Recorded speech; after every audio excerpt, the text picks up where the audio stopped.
down to Biscayne. Yikes. 5 on the floor, ride for my dogs. Where here's the thing, you can check the score. Hustle hard, couple scars, wearing rubber frauds. Just like Butler said, you in trouble, y'all. Kept the flow playing, got it all band. Y'all seen the block, stop with one hand. And Pat we trust, it's power, have the guts. We're here to bring the heat, y'all can hang it up. Welcome to 5 on the Floor, a daily insider show on the Miami Heat and the NBA, featuring Ethan Skolnick, Greg Sylvander, and Alex Toledo, plus others from the 5 Reasons Sports Network. All right, welcome back to 5 on the Floor. I'm your host, Greg Sylvander. Today's floor plan, depending on when you're listening to this, with me, Brady Hawk, we are going to dive into a little bit of pre-draft coverage, because we're not going to fully dive until next week to the draft. We're going to do some retrospective stuff, but then we will dive into full draft coverage of the 2024 draft. But this episode, we kind of wanted to update everybody on who's worked out and talk about maybe what jumps out off the list. You know, if anybody jumps off the page or just guys we like in general, we'll do it by first round and second round. Before we do, this is really, really pertinent at this exact moment. Do you have a water leak and you can't find where it's coming from? Or are you dealing with water or mold damage in your home or business? You got to call Water Cleanup of Florida, 954-579-0356 for immediate assistance right now. With over 60 years of combined experience, Michael, Robert, their entire team, they're prepared to handle any size disaster, any leak detection issues, 24 hours a day, 365 days a year. After the leak is located and repaired, Water Cleanup of Florida will then clean, dry, and fully restore the damaged area. Water Cleanup of Florida is a fully licensed, insured, and certified to provide the one-stop shopping that busy homeowners and business owners require. No need to bring in any other contractors. They got you from A to Z, start to finish. Service areas include Miami, Broward, and Palm Beach County. Call Michael anytime on his personal cell, 954-579-0356. Again, that's 954-579-0356.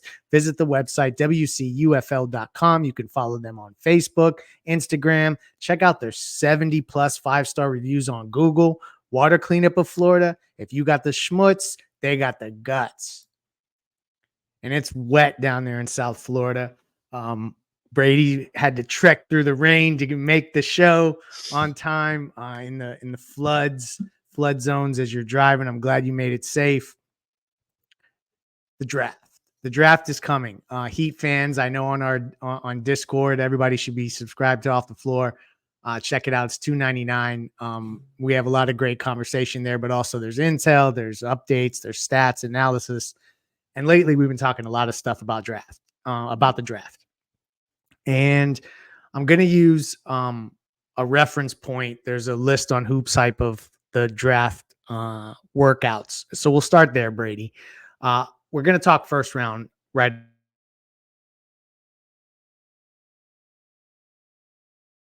out, a couple of which we reported on, a couple of which the great Anthony Chang has reported on, and others that have just been on social media, etc. And those are, in the first round, in no particular order, Tyler Smith from the G League Ignite, Kalel Ware, center out of Indiana, Zach Edey. Y'all know who he is. I don't need to say much more about him for his college accolades. Isaiah Collier out of USC, Bulldog point guard. Devin Carter, the son of Anthony Carter, junior out of Providence. And Ron Holland from the G League Ignite as well. Also want to throw out, I've heard Tyler Kolek has been worked out. He's gotten first round consideration.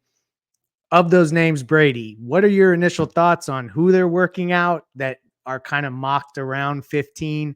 What are your thoughts on those guys and just initial takeaways as we kind of digest the list so far? I'm sure it's going to grow. And before we say anything, let me just tell everyone, I guarantee you that there is probably a handful of guys that we're not going to hear about that they worked out, and that might be the pick. So just watch for the head fake, y'all. But Brady, your initial thoughts. Yeah, the fact that there's a list out there of like guys that the Heat like are linked to is pretty much tells you that none of the guys on this list are probably even in consideration. But with that said, I think there are some guys that, like, when you name those first round guys, like a lot of the guards and wings there are defensive-minded players. And I think that's what fits, is that even though we sit here all the time and talk about them needing the extra scorer, they need the offensive punch, and all that stuff, they still want a baseline of some level of hard-nosed defensive ability. Like those guys you're mentioning, like Ron Holland, Devin Carter, Collier, like all those guys have like that defensive bulldog mentality that I think that just kind of pops off the screen. So it makes sense. Like if they were to go for a smaller wing or a guard, that's the way they would go. So Devin Carter is the guy I think that a lot of people are like kind of immediately go to, because especially because I didn't expect him to jump up the boards this quickly. Like I kind of had a feeling he'd be there at 15, like pretty decisively. And we're kind of seeing now a lot of people don't think he will be. They think You're right. he has a guy. I mean, there's a team out there that kind of promised him a spot, whatever that means, like a lottery team pretty much saying that if you're there, we'll take you.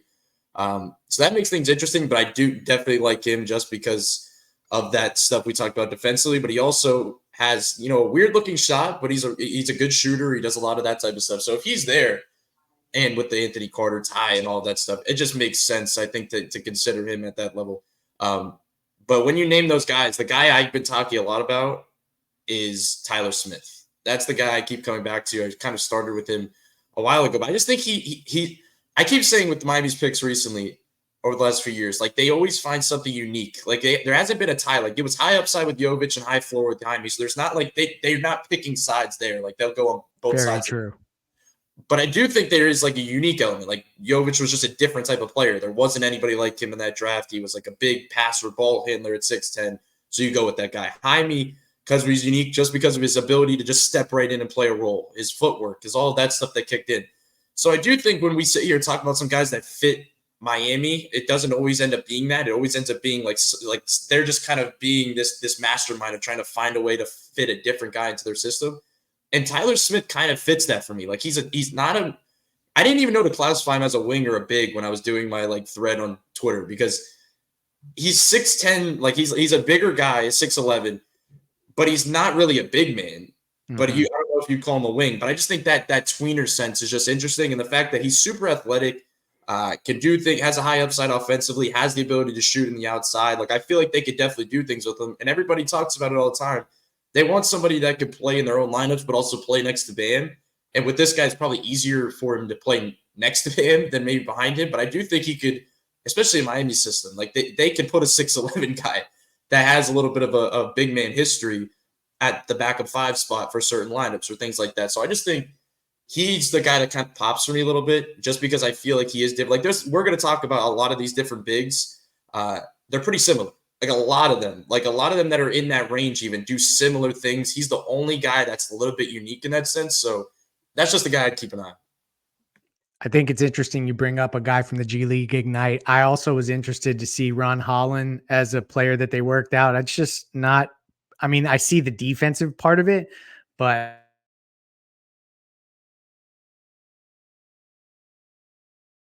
and Carter thing seems like a layup. If I would say this, Devin Carter should consider Miami a soft landing spot. That's basically as far as he'll fall in the draft. That's how I kind of absorb that situation. I think Tyler Smith is an interesting prospect. I saw that on Kevin O'Connor's mock draft. He's got a 7'1" wingspan, 6'9", 224. So there's interesting stuff there. Versatile, defensive upside. Those were some of the point outs that he had shades of Charlie Villanueva, if any of the old heads remember him. I think that's an interesting name. I also know there's people in our network that are big Khalil Ware fans. And he's a player that I think there's been questions about his motor, and I think those will be answered in interviews and in workouts, and also to a degree watching tape and kind of thinking what you can maximize out of a guy. So that's an interesting other big man name. I don't really get the Zach Edey stuff, frankly. I guess you got to do you got to approach with due diligence. But I'm interested. I guess I'm also surprised that we don't see that there's some names missing here. Tristan Da Silva just jumps out at me as a name that I would expect that they're going to work out at some point. Of these first round guys, Brady, who have we not mentioned because I know you keep going back to Tyler Smith, but is there somebody they haven't worked out, somebody in their range that you think maybe is a player we should look out for, or just a player you like in general? Somebody I know that's been getting a lot of credit toward Miami and being tied to him. I'm surprised they haven't given him workout is Jalen Tyson. Like that's kind of the one, just because he fits the mold of a lot of the guys we were just talking about, like a lot of those Heat type players. But it's been put out there that Miami kind of likes him, and I see why. Like he's just all defense. He has the energy. It feels like, in a way, I was saying it before, like if you were to find a guy to replace Caleb's type of mold, it's somebody like Jalen Tyson that could kind of step in, does not need a long period of time to kind of work him in. It feels like he could kind of step in and play that role, be that outside kind of spot up shooter that they'll help off of and be able to knock it down. So I think he's one of them. Jared McCain, I think, is another one, just because of his pure shooting ability. I think he's put on a lot of good showings at these combines and everything. I know a lot of people don't want to talk about guards, and I understand why, because of Miami's small roster. Guards especially. Yeah, so I get it, but I do think you said it, like with Zach Edey, like you do your kind of due diligence, I guess, a little bit. And then the other big man is Yves Missy. That's kind of the other guy, just because he intrigues me the most, just because of his pure defensive. Like a lot of these guys have good shot blocking ability or can play and drop. He is absolutely super versatile. Like he is a very versatile big man defender. They're limited offensively, but like I said, a lot of these big men are going to be limited. Like, I mean, look, every guy Miami picks up off their couch for a veteran minimum is limited offensively over the last few years. So if you can get a guy that's just that talented defensively, I think the issue is when you're saying, well, we've developed certain guys undrafted and gotten to that point. Are we going to use our 15th pick on a guy that's just a pure defensive monster and there's just limitation offensively? I don't know. That'll answer based on, do they really worry about positional need, or are they really going best player available? So that's kind of the question I put there, but I think he's another interesting one. But I will say, because Greg, I asked you this question on playback a few weeks ago where I said, what do you think Miami's opinion on G League Ignite would be? Just because they feel like a traditional organization that like wants like a team to go through the college realm and everything. And the fact that they do have 2 G League Ignite guys that are really in their range and are very like high possibilities of Ron Holland slipping or Tyler Smith being there, I do think that's interesting, the fact that they are kind of looking into those guys a little bit more. Agree. I think they're kind of spreading their wings a little bit, and that shows open-mindedness. I like that. The kid from Cal that you bring up, the more I look around on the internet on these damn mock drafts, and maybe they don't know what the hell is going to happen, he's like a second round prospect. So it would be a real leap for him to be taken at 15. I don't know if you have a trade back scenario or something like that. But you're right. It's an interesting name. I do think that they would be, if they identify a player they like, and if they need to bring in a player that can contribute, in my opinion, because they don't have the luxury of stashing guys. They need low cost players that can contribute immediately when you have this top heavy salary structure. So to me, they got to go with a player who's ready to contribute. That's why, like, Misi, I hope I'm pronouncing his last name correctly. Probably not. And wait till we get to these second rounders. I'm going to butcher some names for y'all, but I just don't know if he's too raw for what they're trying to do right now in the Jimmy era. We will see about that. That was just a quick recap of the first round. I think we gave y'all some names to chew on. Go on YouTube. Check out their highlights. I admittedly don't watch a ton of college basketball until the tournament rolls around. So I'm doing a lot of catch up as well. And I think that that's pretty normal, but at least we've given you some framework around guys that are in the first round, or, just generally around pick 15 that you can look at. For our next sponsor, before we dive into the second round, shouting out our official daily fantasy partner, and that is Prize Picks. Y'all know the code 5. FIVE. This is where you choose more or less on all your favorite stat categories and all your favorite sports. Daily fantasy simplified. Sign up now using the code 5 FIVE to get your initial deposit matched up to $100. This is as fun as you can get in terms of daily fantasy sports. In my opinion, I'm doing, NBA finals mixed with WNBA. There's MLB out there if that's your flavor. So log on to Prize Picks. You can do it on desktop or download the app. Use the code 5 FIVE to get your initial deposit matched up to $100. So second round guys. I guess I'll kick us off with this list quickly. And I don't know a lot of these guys, I'm gonna be honest, but I do have some intel on a couple of them that we can talk through. Nothing groundbreaking though. Nobody needs to like clip this and try to aggregate. So here's some second round names. Dylan Jones from Weber State. He's a junior. Kashad Johnson out of Arizona. Tristan Newton out of UConn. Zion Pullen out of Florida. That's a name to watch. Boogie Ellis out of USC. Another name to watch.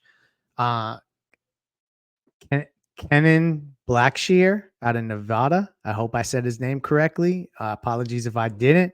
I have not seen him play, to be frank. Marcus Domask out of Illinois. Jesse Edwards out of West Virginia. Tristan Enaruna out of Cleveland State. Hopefully I did that name justice. Sam Griffin out of Wyoming and Joseph Garrard III out of Clemson. That's just a few names that the Heat have reportedly either scheduled a workout or already conducted a workout. I'm going to be honest. A lot of those guys I hadn't heard of before. I've heard Zion Pullen is he has guys in the organization that are fans. So that's a name to watch. Point guard out of Florida, senior point guard out of Florida. But what were your initial thoughts on some of those guys, if any thoughts? And then quickly, second round guys that you like. We can just kind of go rapid fire on any names that you kind of have pinpointed in the second round, and then I'll do the same on the other side. Yeah, so I'll start here because kind of what I was talking about with the big men in the first round, where I was saying kind of a lot of them are similar, and we were just talking about kind of Misi being, if you were to take that 15, it's a bit of a reach. Even though Miami, I don't think Miami considers anything a reach, just of what they've done in the past. But there's like an example here when you name some of the second round guys, which is Jesse Edwards. Like he's a 6'11" big man that does a lot of the stuff offensively that some of these guys that we were talking about around 15, some of those big men do. And that's what I feel like Miami's thinking. That's why when everybody's like, oh, why wouldn't they take a big man? That's what they need. I think they go with like the wing to maybe guard, but I'm more thinking the wing type player with that 15 pick. Just because they know they could swing around this second round pick or even undrafted, and there's big men that they feel they could develop in a similar fashion. Like I don't feel like there's a big difference, to be honest, between some of those guys. Like there's just limitations to a lot of these guys. Like Jesse Edwards is kind of the guy that pops just as an example because he's a good roller. He's a lob threat. He's a putback guy. He's in the right spot defensively. Like a lot of the things that you'll see talked about for a lot of those other guys in the first round, a guy like that does. And then there's you mentioned Poland. I think that's an interesting one. Just if he's there, like I could see Miami liking a player like that. I've seen people like compare him to like a Kyle type offensive game. like I could see that happening. But then there's another guy, Tristan Newton. Like when I think of Miami picking somebody up, he feels like a guy that could fall undrafted and Miami scoops him up to run their offense in the summer league. Like that's what I think of because he's a guy that's like a high IQ point guard passer type guy that just has good skills on the ball to kind of set guys up. Almost like, and I know people don't want to hear this comparison, but like a summer league Drew Smith of this season, like just a guy to put guys in the right spots, play that point guard position in that role. So, look, you can trust Miami probably on that Thursday, 2 weeks from now in that second round day to the undrafted realm, probably more than the Wednesday, just because of how good they are in this range. Like when you hear some of these names now that you're mentioning from hearing from different people from the second round to undrafted, like that's when I think we should really listen, because I think when you start hearing that stuff, it matters. When you hear stuff about the first round guys, it's probably a smokescreen a lot of the time. So I do think a lot of these guys are interesting, but like I said, with the first round, when you name those guys, a lot of the guys, even in the second round, a lot of them are like strong, bulky, hard-nosed defenders that are just going to be what they do every year in their summer league, what they do every year in their training camp the next year, where they put a couple guys in there just to kind of play a certain role. It'll be interesting to see what they do, but I definitely do think the second round pick is going to be interesting just for that reason. Tristan Newton, to your point, UConn senior, they have him, Kevin O'Connor of The Ringer, has him mocked going 49 to the Indiana Pacers, and he has shades of DeLon Wright's game, so that brings that close to home. So I see what you mean there. One of the guys that they've worked out that I think we should watch for is Kashad Johnson, senior out of Arizona. I think that he's like the type of guy that if they got him in the gym, he could become a sculpted player, and it's similar, kind of to the big, and now his name is escaping me, that Indiana drafted in early in the first round, Jarace Walker. I think that there's some similarities in their game, so that's a guy to watch. But the other guy that I want to mention in the second round is a guy out of Creighton. His name is Baylor Shireman, and he's a lefty shooter. He's a guard, so this would be kind of different than your approach, Brady, that you mentioned about kind of going with the big with the later pick, which they may do. I think you make a ton of sense, because something we should consider is Haywood Highsmith and Caleb Martin are not guaranteed to be back, and you may need to replenish that, and pick 15 may be the way to do that. So to your point, maybe they do go with a big, which is needed. But if they don't, just keep tabs on that name out of Creighton, Baylor Shireman.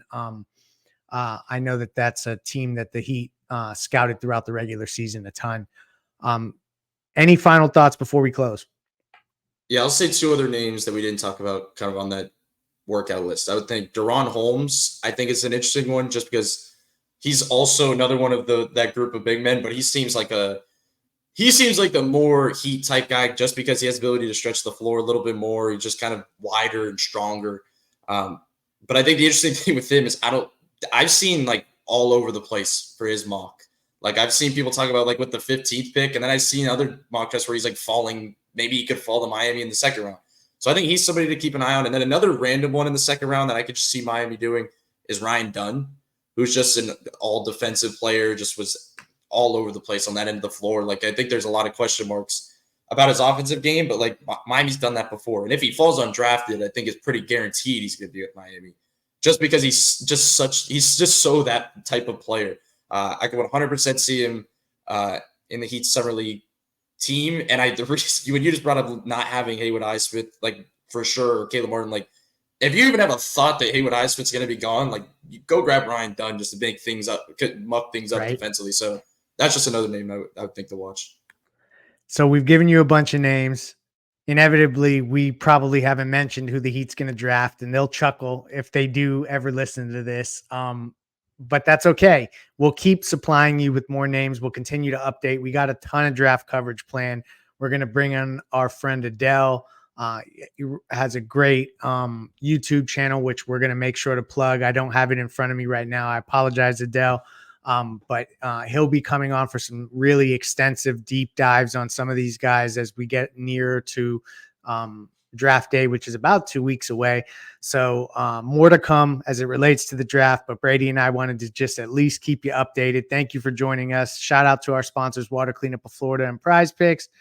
And we will have you covered with more shows the rest of the week.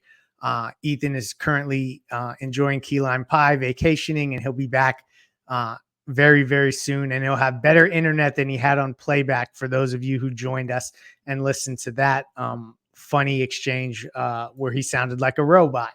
Have a good afternoon, evening, morning. Peace out. Thank you for listening to the Five on the Floor on the 5 Reasons Sports Network. After all, someone needs to listen to my dad.